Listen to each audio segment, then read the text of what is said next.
Hi there. I just finished reviewing the deleted scenes for Game of Thrones Season 8 that came in the new Blu-ray set. Something strange, however, is that this Season 8 box set also included the previously unreleased deleted scenes for Season 7, which was weird. When the Season 7 Blu-ray came out almost 2 years ago, it was the first time we didn't get deleted scenes with it. Even though we knew just from cast and crew interviews that several deleted scenes existed here and there. I mean, they always exist. They always have stuff they filmed and didn't release. Not all of it's very good. They'll always release like one or two innocuous things they think we'd want to see. Even if it's just like in season 5, there was a little extra scene of Dany staring wistfully from the top of her pyramid or something. So why wouldn't you include anything, even just the stuff trimmed for time? It was strange. So I started thinking, what were they trying to hide from us? But now we're suddenly getting the 3 deleted scenes from Season 7 put out with Season 8. Almost as if they were trying to sneak them out under the radar. And in the past 2 weeks, no one else has reported on these things. Like everyone's posting the Season 8 ones, but not the Season 7 ones. I think they're just trying to sneak them out so they can technically say, oh yeah, we didn't hide them, we released them, yeah, by putting them out where no one could find them. That it's part of the complete series box set, 1 through 8, but they're not even in the Season 7 disc. You have to go into the collector's bonus disc, which has all of the behind-the-scenes featurettes on it, like from the props masters and the set decorators and how they built things, or the costumers. That hidden on that other disc, not even with Season 7, are, oh yeah, there's these 3 deleted Season 7 scenes. It feels like they're trying to sweep it under the rug and hide it. Well, there are 3 scenes, and I'm going to cover each of them. The first one is from the Season 7 premiere itself, a discussion between Sam and Gilly as they're reading through a book about the Long Night, talking about the White Walkers. And then from episode 7.2, the one Brian Cogman wrote, we have a brief scene between Daenerys and Tyrion on Dragonstone. Finally, in the Season 8 finale, we have a mysterious meeting between Varys and one of his little bird spies in King's Landing. We're going to go over all 3 in more detail, but the bigger question behind all of this is not only why were they cut, which we ask of every deleted scene. That's what I was asking about the Season 8 deleted scenes. Not just why were they cut from airing, but why were these hidden from us for so long? Why didn't we get any deleted scenes in the Season 7 box set? And I think it's due to the fact that there was a crucial behind-the-scenes moment by the writers where they decided to drastically change Season 8. At some point late in filming Season 7, or even during the editing process, they drastically changed things like Arya and the Night King. They admitted, oh, that's an idea we came up with as we were making Season 7. And I'm trying to establish a out-of-universe timeline for when the production team was making these crazy changes, just to prove this was a last-minute idea. That's why it makes no sense, to help delegitimize it, that no, this is not something you were planning since Season 3. In the other behind-the-scenes videos, they keep claiming that like half a dozen times in one video. But then gradually you can make a list of, okay, we have proof this other thing you came up with during post-production on Season 7. Case in point, and this is separate from this, Lena Headey, 3 weeks after the series finale, openly admitted at Germany Comic-Con that, oh yeah, Cersei miscarriage scene was filmed for the Season 7 finale, but they cut it out, so suddenly she's illogically pregnant for all of Season 8, not visibly showing, and they just kind of forgot, I guess, that doesn't matter. That no, Cersei's, and by extension Jaime's entire Season 8 storyline wasn't going to be that when they were making Season 7. It's not just books to TV series. It's when you were making Season 7, we're pretty sure that Cersei was going to have a miscarriage, and the running theory is this would make her go mad with grief and make her the Mad Queen, not Daenerys. I'm not sure, but we know one way or another, Cersei having a miscarriage would drastically change the storyline. and she admitted, we filmed it. Now, this is important here because, unfortunately, they didn't release that scene, but we know it was filmed. I don't need to prove it was filmed. We got script reports about it before that. It's not like there's dialogue in it. I don't need to see it to know it's Cersei waking up in a bloody bed and screaming. That's all we need to know, and she confirmed it exists. What's interesting is, of these 3 deleted scenes here, the second 2 might relate to that. It didn't occur to me, then someone pointed out to me, I think these were going to be set up for the Cersei miscarriage, or tying into Cersei things, but then they cut them because they were changing Cersei's story. I'll talk about that when I get to them. The first one, though, was most important to me because we had seen promo images of it, but the actual scene didn't play out like that in the episode. The first one is the most significant in terms of acting and screen time and performance. It's over 2 minutes long, to the point you're just gaping. Why the heck would you cut this? This is a good drama. It ties into the story of the White Walkers. I'm going to post this as a separate clip in my channel just because no one else will, and pointing out why the heck would you cut this. And it's unrelated to the Cersei stuff. It's about the White Walkers. At first I thought it was about the Prince That Was Promised prophecy, and it might be, or there might have been more than this that they didn't put in, but, well, it's about Gilly actually bringing up and addressing the fact that her father Craster was sacrificing her baby brothers to the White Walkers, and that they were probably turning them into new White Walkers.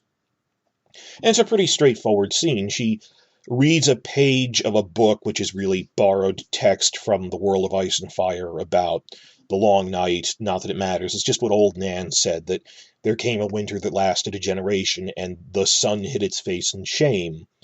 And she says she thinks she knows what they did that was so shameful, that people were sacrificing children to the White Walkers. I don't know how much of a connection that is.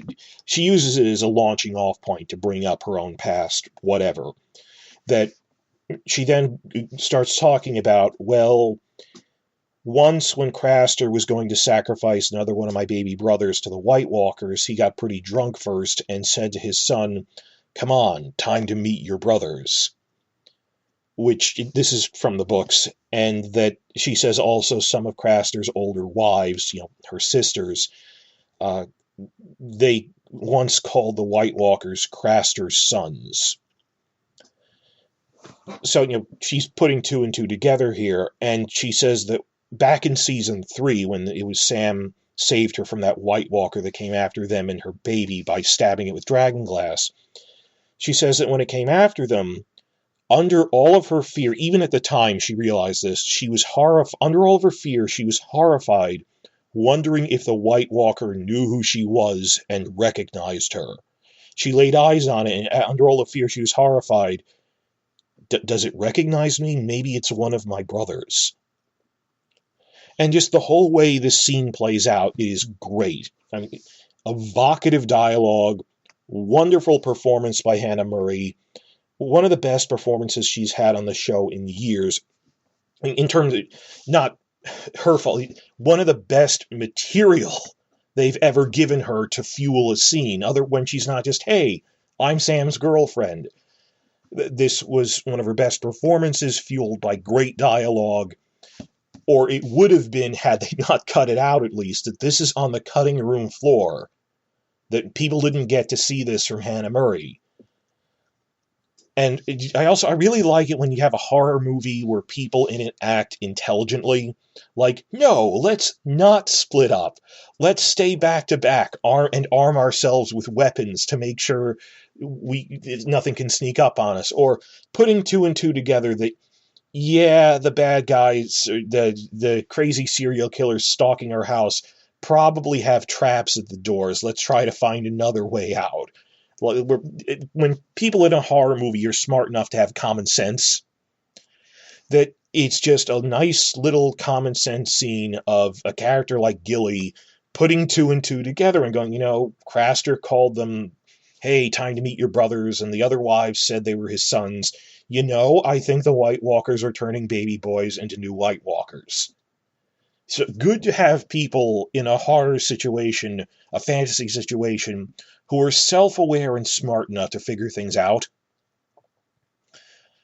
But what's really upsetting about cutting this scene was that it was an actually plot-relevant scene for Gilly, of all people. Not just great acting, but think of what is she as a character, where it's not just Hannah Murray giving a performance of, Sam, I'm worried that I'm Sam's girlfriend, but apart from him, when you're thinking of her biography, who is she as a character? Because everyone is the main character of their own storyline from their perspective. But she isn't just some random wildling. She is tied to the White Walker storyline more than most, because they've actually rarely shown up in the current book so far. That what is her relevance to the story? She's from this isolated local, basically cult village of wildlings, run by her sexually abusive father. It's like a cult who marries his own daughters and gives the baby boys as sacrifices to the White Walkers. The major looming threat of the entire story, Ice and Fire, that's actually something very relevant. She's not just some random peasant. She's one of the few people in this story who has seen a White Walker and lived to tell the tale. In the current books, that Hardhome was an invention of the TV series, happens off screen in the books. That imagine if, like, through season 6, at that level of the books, that, you know, obviously the White Walker War hasn't happened yet, that the White Walkers only clearly show up twice. In the prologue, where they kill everyone, and when Sam kills the one that comes after Gilly's baby. It's like Sam and Gilly, people rarely actually see these things. They see whites. I mean, they were attacked by a horde of zombies at the Fist of the First One, but the White Walkers themselves rarely come on the page. So this was from the season 7 premiere, when Samwell is in the Citadel at Old Town with the Maesters, not making any progress yet, and, you know, if this Old Town storyline was meant to set up more about the White Walkers, then Stannis already told me there's a lot of dragon glass on Dragonstone, but I kind of forgot. Which is the actual dialogue in the scene leading up to this. Stannis told me, but I forgot. But when they started it at the end of season 5, when he leaves to go to Old Town, if this was meant to do more than that, they abandoned that by season 8. That if they originally intended for, because there's this huge Old Town subplot in the books, but why was it important that when Sam left the Citadel in season 7, he stole books from the Citadel and took them with him to Winterfell? They made a big point of that. Never comes up again. Was he originally supposed to find something out, perhaps about the prince that was promised? I'm not sure, or exactly sure when they changed that. But it felt like they were setting something up and then later changed their minds. And the goddamn thing that kept going through my mind when I watched this, of just what was the point of it all? That this specific scene is from the season 7 premiere itself, when in the same episode Sam is just doing drudgery tasks around the Citadel cleaning. And what kept going through my mind after I finished watching the scene the first time was just the words in my mental narration. They cut this out, but left in the shit montage. Remember that really long montage of him pouring out bedpans, and they just are ranting in the commentary about how hilarious that is? They left in that shit montage, which is longer than this, but left out this big, it's not just a good Hannah Murray scene, it's about setting up what the White Walkers are doing and turning children into new White Walkers. They cut that out for the shit montage, is all I could keep thinking. I had to turn the computer off for a while, I was so angry. So, cutting this scene was a total disservice to Hannah Murray on a personal level. When they go, we're friends with the actors. You cut a giant and important scene she had for no real reason. And it doesn't make sense. Did they cut it purely for time and pacing? It's HBO. They can run as long as they need to. Pacing, maybe. I can't understand why you would cut it. Why hide it from us like this, for that matter? Not just if they cut it, but then they hid it as if it was supposed to be something bigger. Did they cut it because there was going to be even more? I suspect, because they have this whole really detailed prop of the page of the book Gilly is reading is actually fully legible in promo shots. And it's the text of a chapter in the World of Ice and Fire on the Long Night, specifically talking about the prince that was promised prophecy, Azor Ahai. So I wonder if there's going to be like another scene of her and Sam discussing that Jon or Daenerys may be the second coming of this messianic figure. I'm not sure, but tying into that, when they said Sam stole some books from the Citadel, it seemed like they were going to be important, and they didn't. So I wonder if that was going to come later, but if that was filmed, it's not what we get here, because they weren't stupid enough to release that. This is kind of irrelevant, though, because they still left in, even as late as Season 7, rags and remnants of setup about the prince that was promised prophecy. I mean, Episode 7.2, it's Dany meeting Melisandre, and Missandei has this big discussion about how the prince that was promised can be a boy or a girl, because in Valyrian it's a gender-neutral word. It's like the ruler that was promised, the leader that was promised. So there was still setup for that, even if this wasn't one of those. I'm not sure, but either way, there was setup for that as late as Season 7 itself, and then they dropped it like a stone. And as we saw in the inside the episode from Season 8, where Benioff just bluntly admitted, there doesn't need to be a theory, he bluntly admitted, oh yeah, we came up with the idea of Arya killing the Night King instead of Jon like 3 years ago when we were making Season 7, like in the middle of it. And it was really in the middle of production, to the point that there are relic scenes of the other storylines from Season 7 itself. Wow. That it seems that there was a major point, not between seasons, but literally during filming on Season 7, where they hastily, emphasis on hastily, abandoned storylines which they had been setting up for years. Even ignoring books to TV series that, from Seasons 5 through 7, that they suddenly abandoned even their own work. Which, of course, brings me to the other two deleted scenes, which, now that I think on it after everything, they seem linked to the bigger missing Cersei storyline. The second one is from 7.2, and, actually, let me warn you something. This happens in every set of deleted scenes. Sometimes, to show it in its full context, they'll put in a big chunk of the scene that preceded it, or sometimes followed it, so you can see where it fits in. And then you see people reviewing them online. They go, wow, this was such a great scene. You're describing something that was actually in the aired episode. For this one, the first 45 seconds are of Varys talking to Daenerys to show it's a follow-up to that. And if you're going to praise, wow, this is such a great Varys stuff, that isn't the deleted part. Okay, just to clarify. They put it in to show it in its context. So the actual deleted part is 1 minute after that as the meeting ends, where she says, don't betray me, we see Daenerys and Tyrion walking and talking from the map room, the chamber of the painted table, which we've seen since Season 2 with Stannis. They walk from there through some hallways and then into the grand new Dragonstone throne room set, which was newly built for Season 7. I think a major reason this scene existed, or at least the reason it was filmed in this way, was just to introduce us to this big new set extension they built, which is fine. That happens, budget is only so much every given year, that now they could expand it where they couldn't in Season 2. So they were trying to visually show to everyone this is all part of the same castle. They literally walk us from the chambers we're familiar with, the map room set, to the new set to show us they're all part of the same castle, part of the same structure. But that's fine.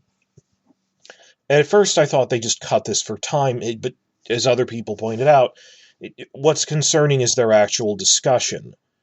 That if you focus on it, it doesn't match up with what happens in Season 8. That Tyrion quips that her meeting with Varys could have been worse, but could have been better. Daenerys responds that she needs to trust her advisors. Yeah, she just threatened to burn him alive if he ever betrays her, but that's a rational warning. She just met him. He was the guy sending spies against her in Season 1. He claims he's a double agent. But it's not acting wacky like Season 8 Daenerys in this. She's being ruthless, but it's still within reason. So after bringing that up, speaking of, well, can we trust Varys or not as an advisor, she asks if she can also trust Tyrion, because not too long ago he was working for the Lannisters and, Tywin ruling the Seven Kingdoms. And can she trust him even though they're specifically going to be fighting his own family, which is a valid question. And he's calm and determined throughout this conversation, even friendly and a little chipper, in his making light of it because it's serious kind of way.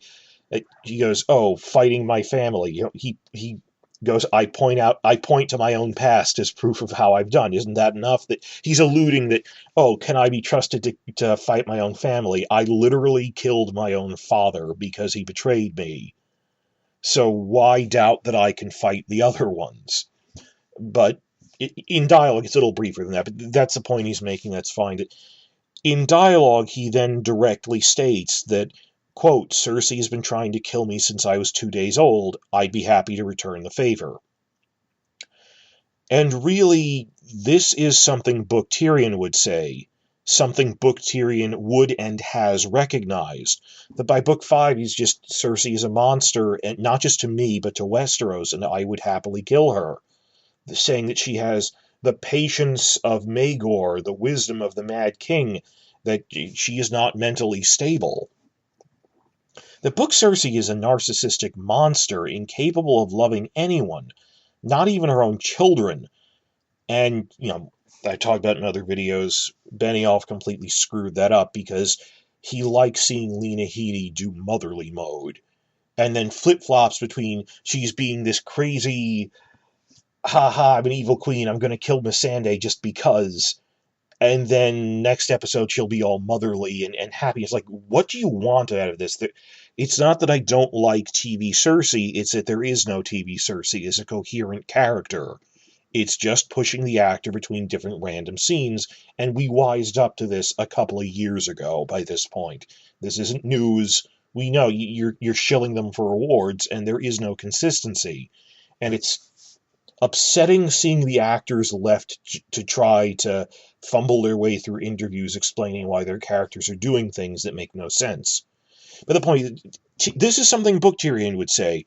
Cersei is a monster. I would kill her because she is trying to kill me. She has sent assassins to kill me, not that they're succeeding.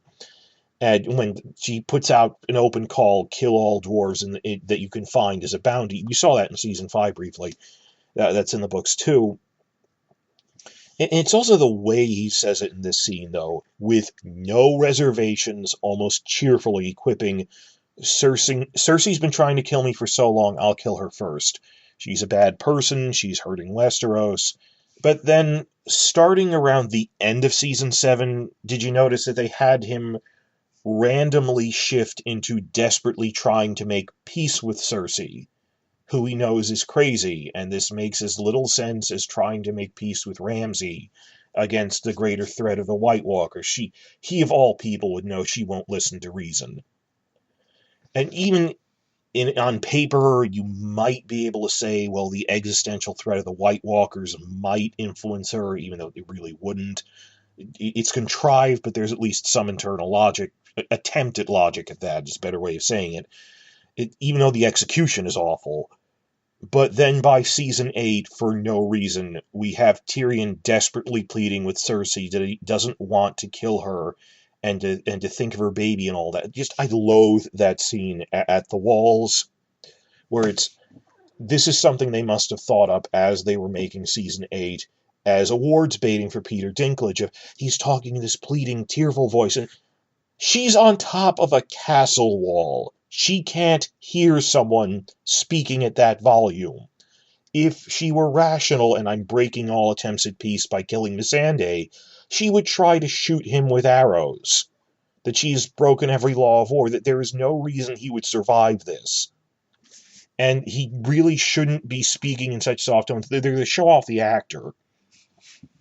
And it's a retread of season 7, where the most surreal thing was going through the new behind-the-scenes things that they left out from the Blu-ray.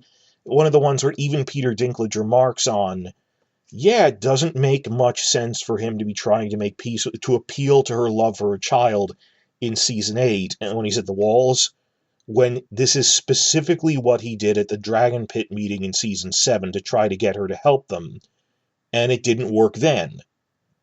So much in season 8 was just the same stuff. Euron attacks her fleet, plead to Cersei for for children, repeated in context that didn't make sense. So why? Okay, maybe because of the threat of the White Walkers, we can't afford to lose any soldiers.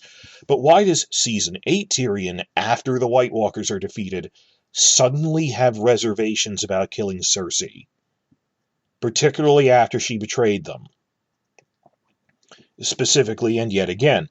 Well, in this scene here, beginning of season 7, from early in its production, I guess, he freely says, without reservation, he wants to kill Cersei. But Dany then asks about his brother Jaime, and Tyrion's mood turns serious as they keep walking, and he says, I love my brother, but Jaime has made his choice, and I have made mine. Which, yeah, that's something Book Tyrion would say, that he doesn't want to kill Jaime, but if Jaime chooses to defend Cersei after these utter betrayals, he'll have to fight him too, even though he doesn't want to. But this generally seems like the character we've seen established across all of these previous seasons. So at first I thought this whole scene was cut for time, but why were all three of these hidden?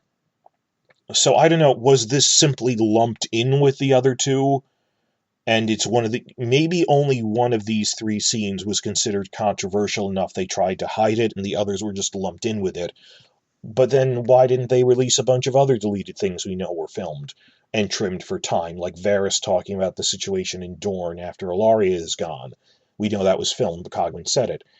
So was this hidden from us? Not just cut, but hidden for a specific reason?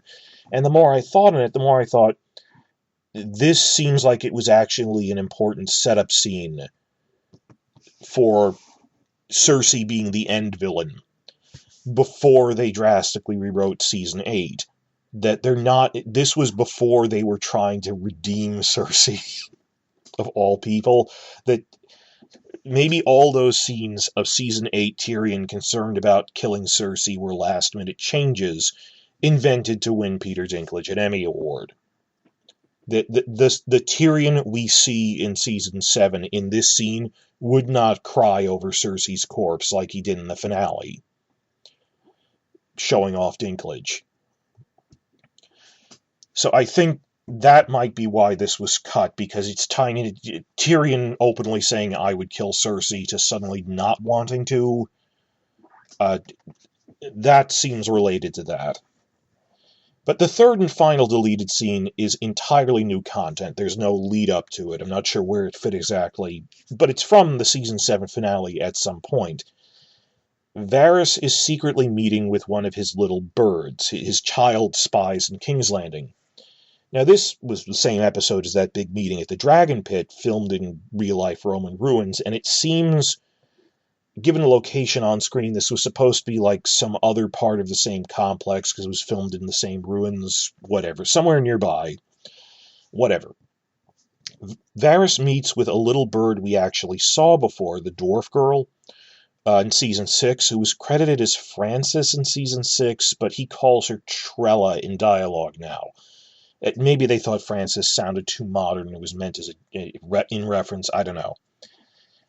Anyway, tell you now, the actual dialogue does not reveal much. Just that he asks, hey, how are you doing? We haven't been in contact for a while. And that she's been working for Qyburn now. Not that he blames her for that. That she's had a rough life as a street urchin and needs powerful friends to survive. But with a smile, he says, "You know what's better than a powerful friend? Two powerful friends." And she smiles back at him. So it felt like also that season 6 scene of Qyburn checking in on them and asking, "How are you doing? Arthur, your father's been beating up your mother. I'll disappear him so he doesn't have to bother you anymore." And then he asks, "Hey, do you guys miss Varys?" And she goes, "Well, he was nice to us. He helped us." This feels like it was a direct follow-up. It's the same character. It's the dwarf girl. Trella, her name is now. So he doesn't blame her for Qyburn takes over. It happened in the books. Qyburn took over Varys' spy network after he was gone. And that is an issue later books will have to address. Like, if Varys is fighting them, like, how much control does Qyburn really have over his spy network, over the little birds? But you know what's better than one powerful friend? Two powerful friends, and them smiling at each other. The actual dialogue doesn't reveal much other than that Varys is intending to do something using the little birds. I'm also not sure why they had to, you see in the subtitle here, they had to dub some ADR dialogue into this. I mean, the actual dialogue seems to match your mouth movements. Maybe the sound editing just wasn't finished on this. It doesn't seem to be anything, so whatever. But it doesn't say much, but just consider the significance of Varys reconnecting with his spy network, and then it had no follow-up in Season 8. So this was an abandoned plot line. And to what purpose was this happening? Full credit where credit is due. I did not think of this. Someone else pointed out to me, I think this is directly tied to the abandoned Cersei miscarriage subplot, which was filmed for the same episode. That it might not be an accident that this takes place specifically in this episode.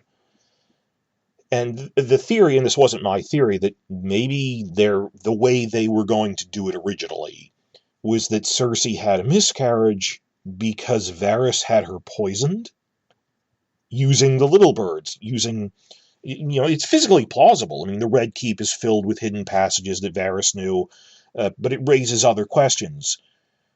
Varys could physically sneak in a poison to Cersei, but why would he only give her abortion drugs when he could just give her lethal poisons, like Tears of Lys or something, which is what Jon Arryn was poisoned with? If this is true, and it's a big if, I'm not convinced. Really not. Maybe their plan was... There's a couple of possibilities. Maybe their plan was for Varys to try to kill her, but the poison only worked halfway and resulted in an abortion. Maybe Varys was going to intentionally give her an abortion drug, knowing it wouldn't kill her, because he was planning to drive her mad with grief. That he said, well, if I kill her, she's a martyr, but if I make her have an abortion, give her an abortion drug and miscarriage, she will go mad with grief, tyrannize the population, and Daenerys will swoop in as their savior. Maybe he intentionally gave her abortifacts and gave her a miscarriage with poison to make her go into Mad Queen mode, as book readers have speculated for years that it will be Cersei who tries to burn King's Landing using wildfire. Not just the Great Sept, but all of it. So, to build up Daenerys as a liberator from her. Possibly. I'm not sure. There's different possibilities. Maybe tried to poison her to death and only worked halfway by killing her baby. Maybe this isn't it at all. Maybe it's something entirely different. That's just one possibility of there was a abandoned Varys storyline with the little birds. What the heck was it?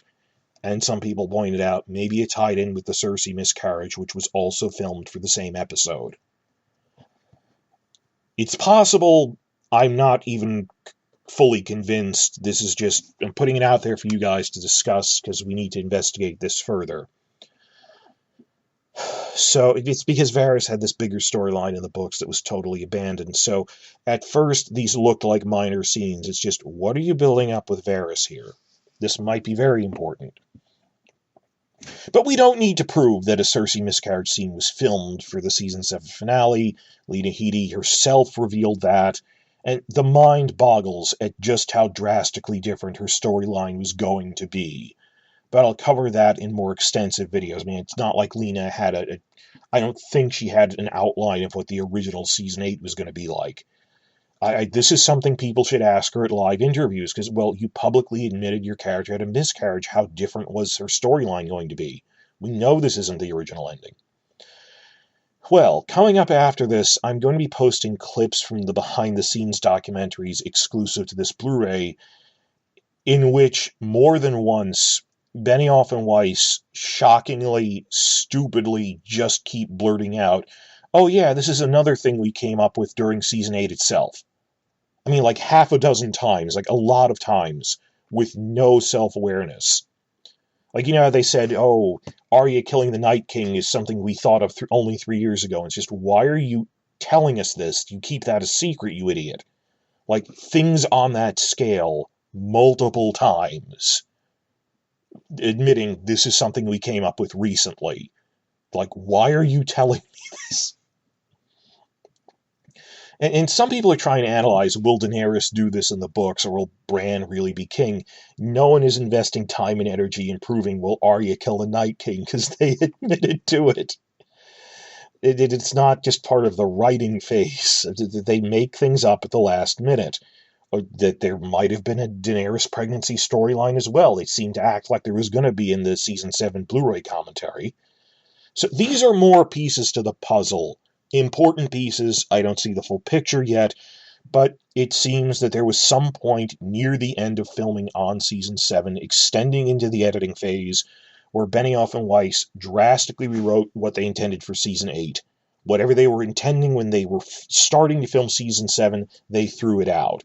Meaning it's not the real ending that we were building towards for years, but some wacky, alternate bullshit they came up with on the fly.